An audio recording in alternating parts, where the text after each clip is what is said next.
Hey everyone, welcome back to the Written Word Library. I am Alex, and today I'm going to be giving you all my theories for what is to come in Book of the New Sun. So just so you all know, I have read Shadow of the Torturer, and that is it. I have read no other books in this series, just Shadow of the Torturer. So the reason I wanted to make this video is because I feel like there's a lot of book reviews out there for different books, but I don't feel like I really hear about people's theories. And I would love to hear, as I'm reading a book series, what does everyone think is going to happen next? Because that is so much fun with TV shows, for example. What I can remember, recent in name, would be Game of Thrones, Severance, and Westworld. Those are the three shows that come to mind where you watch them week after week and you go on Reddit and you discuss with a bunch of people what you think is going to happen next. And I love doing that. That theorizing was just so much fun. So I did want to bring it to books. I wanted to finally bring it to books because I do think this might be something that books might be missing, because a lot of people on BookTube say, book review videos don't do well. So I'm kind of playing around with this and seeing, maybe theory videos might do well. So without further ado, that's enough preamble. I'm going to get into my theories regarding Shadow of the Torturer by Gene Wolfe. So first off, there's this character Vodalus, who we all know, right? We all know Vodalus. But Vodalus rarely appears in this book, which I find very interesting and very strange. There's some slight mentions of this character, but I'm beginning to wonder if Vodalus does not actually exist. So what governments like to do historically, maybe not historically, but on occasion you'll hear about this, where governments can make up an enemy, essentially. If you say that the government is under attack, maybe you could say that there's a traitor among you. That's one approach you could take. Or you could just say there's just some enemy somewhere, and we have to do whatever we can to stamp out this enemy. And I'm beginning to think Vodalus might be this. Vodalus could be a symbol. Vodalus, in some ways, could be a symbol of what the autarch and what the government do not want. So what we do know so far about him is he seems like a fleeting person, first of all, right? We met him at the necropolis in the graveyard. He's Gene Wolfe likes to use his archaic words, right? He likes to use those types of words. So we would normally just say a graveyard, but he uses the word necropolis. And it appears as if there is some grave robbing going on here. I'm still kind of curious what this all means. So what is interesting about this, and I'm kind of thinking back to some religion, some theology that's going on here, where, and actually, you know what? No, I will address that theory later on. But anyway, my theory regarding Vodalus is that Vodalus serves as a symbol. Vodalus does not exist.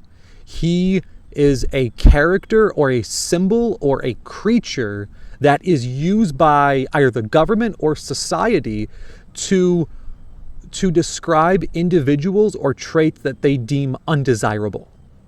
That's essentially what I think might happen. I'll really be curious to see kind of what happens with that. And yeah, I hope that made sense as to why I think Vodalus does not exist. And also let me know in the comments if you agree or disagree with me. If you have read the book series, okay, if you've read all the way through, please don't spoil anything, okay? I have only read book one.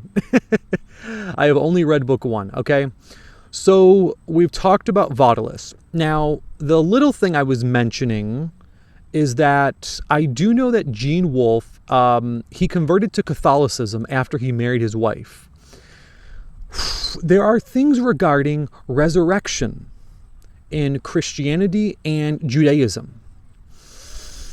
It does make you wonder if people are robbing graves, can those people, if resurrection is possible, if essentially a bunch of the bodies are going to rise up again from the graveyard, that could possibly, bring, people could be brought back to life. However, if we have grave robbers, they might do experiments, things might be done to the body that would stop the body from being resurrected. During maybe some Messiah period. Again, we're getting kind of into some religious things that I feel like a lot of people might not know about, especially if you're not in tune with Christian and Jewish beliefs regarding an afterlife. So that's maybe what I'm thinking about so far. Okay.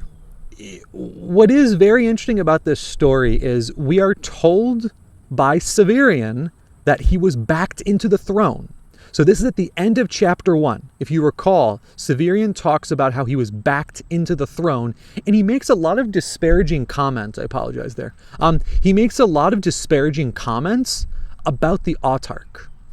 And you get a sense of rebellion in him, which is interesting because we don't get that. We don't get a sense of rebellion. We get a sense of maybe independence and him going out on his own and meeting all these different types of people. So we know this was written, this is being written far into the future, and Severian is claiming that Severian's claiming that this is far into the future and that he also has a perfect memory. And he constantly says that he feels bad that other people don't have this memory. This is the thing about that, which is very interesting, is that we might be led to believe that he is on the throne currently and he is writing his origin story. So a lot of things, if that is the case, if we are to believe that is the case and what he's telling us is true, then he would more than likely want to show himself in a very favorable light. Which, everyone, I have heard a couple things people have said regarding unreliable narrator, and this would be an example of that, right? That makes perfect sense why this would play into the unreliable narrator type of story. Because if Wolfe really loves to play with dreams and illusions, right? We're sort of going on this hero's journey with Severian. Now, hero question mark, right? Hero question mark, because we don't know what kind of person he is. We really don't, right? We really do not know what kind of person Severian is in the future. So it might be a hero's journey. It might not be, right? We do not know as of yet what kind of story that this is trying to tell. Another thing I want to talk about him being an unreliable narrator is when someone becomes a saint, there is something called hagiography. And some of you might know about hagiography or might have heard about hagiography before. But hagiography is based on this idea that when someone becomes a saint, they develop essentially their life story, their origin story. And if you recall, now I don't know if he ever became a saint, but if you studied European history in school at all, I studied it, for example, in 10th grade, and we read about this guy Martin Luther, right? And not Martin Luther King, not MLK, right? We're not talking about MLK. I'm referring to Martin Luther, who started the Protestant Reformation. And this wasn't exactly in the curriculum, and I can kind of tell why. But there's a story in my own research, because I was so in love with European history, and I was very curious to learn more about these characters, or these people, right? For example, Martin Luther, I was curious. I want to know more about him. And as I was reading, I discovered that he was originally a lawyer, or he was studying to become a lawyer. And one time, he was forced to come home from college, from university, because the plague had sprouted up again, right? There was a resurgence of the plague, and so they sent everybody home. What happened is he supposedly got caught in a thunderstorm on his way home. And of course, they didn't have our modern forms of transportation and what have you. So, it's kind of a scary thing getting caught in a thunderstorm, a lightning storm. You don't know what's going to happen. So what happens is, as Luther is going through this, he becomes very frightened. And what he does is he prays to Saint Anne. And he says to her, and this is paraphrasing essentially, that if you save me, if I get through this storm unharmed, I get home safely, I will devote my life to Christianity. I will devote my life to the church. And obviously we know he did get home safely, and that's exactly what he did right after, right? He had a very difficult discussion with his father, who was very excited about him becoming a lawyer. He was joining one of the trades, right? This was a middle-class job, a middle-class lifestyle, being a lawyer back then. So his dad was very excited about it, and he had to have the difficult conversation and say, no, I'm going to become a monk. I'm going to devote my life to Christianity, to the church, to Christ, to God, essentially. And again, did this really happen? Who's to say? And so this brought up questions to me in a very similar light regarding Severian. If this story we're being told is his version of hagiography, this is one of the sagas, right? You hear in the Norse, in the Viking history, they had similar things to this as well, where you're sort of under the impression that these things didn't exactly happen, but they tell a great story, and this person did great things, so we're going to essentially embellish a little bit and describe their whole life as this exciting type of life. Again, that's regarding the unreliable narrator in this case. Okay, let's take a breather there, right? So, I've covered so far, I have covered Vodalus, I have covered possible resurrection, something stealing bodies, and then I've covered the unreliable narrator hagiography, possibly, of Severian as he is possibly on the throne. So the fourth one I want to address, and this is the fourth and final one, is the story of these women.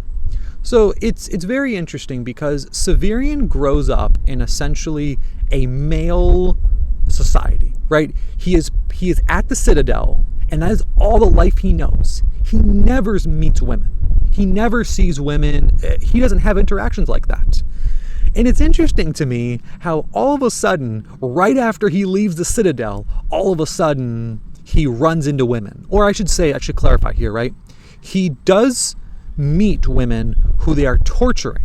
So he does have interactions with women, but he doesn't have, let's say, favorable interactions with women where they are there by their own free will. Any woman he meets, she's at some point interested or attracted to him. And it happens very quickly. And I think it's very odd.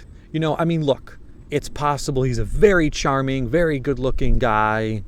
It's very possible. But this guy does not seem to show any sort of money. He has a job in the society, but we don't have any indication of him having money. In our modern society, that's a very important thing. Severian does not seem to possess this by any means, right? But he is essentially an executioner, right? That's essentially what his title is in this story at this point, or as he's going to this town that he was exiled to, as he was kicked out of the guild. I'm really trying to figure out why this is the case. And part of it, I think, might be that maybe in the future he never had children, or he never ends up having a long-term relationship. So what he essentially is doing in this story is he is trying to tell us why, or not why, but he's essentially trying to show us that he was at some point desirable, and he did have romantic partners. I think that could be a possibility in this story regarding Severian. That might actually be what's essentially happening here.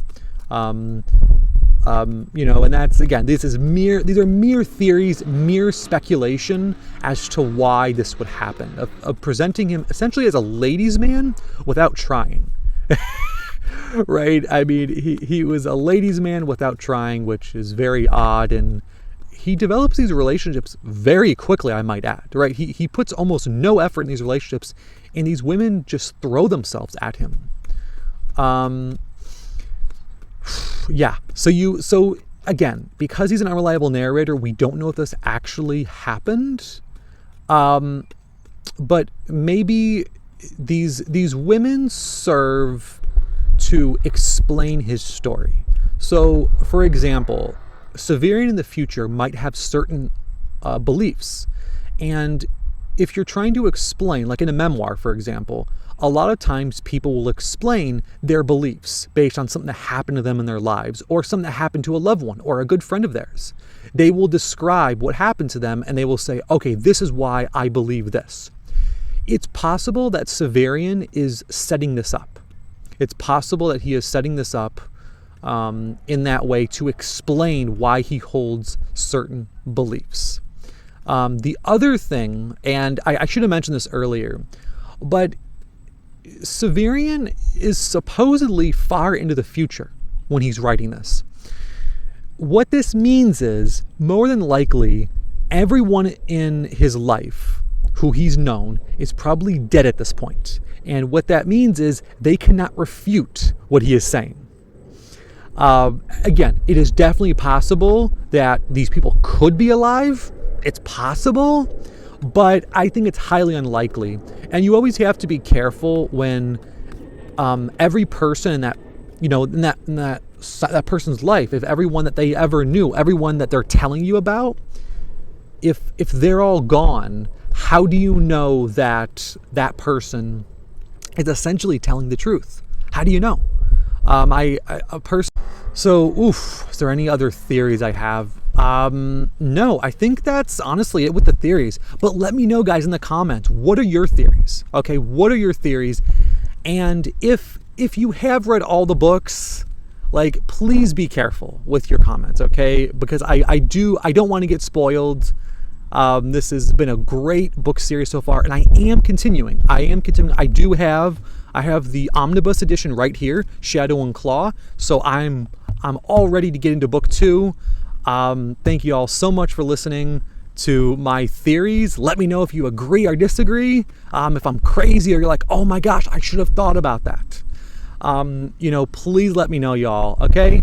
And I hope you all have a great day, and I'll see you in the comments and in the next video. Bye.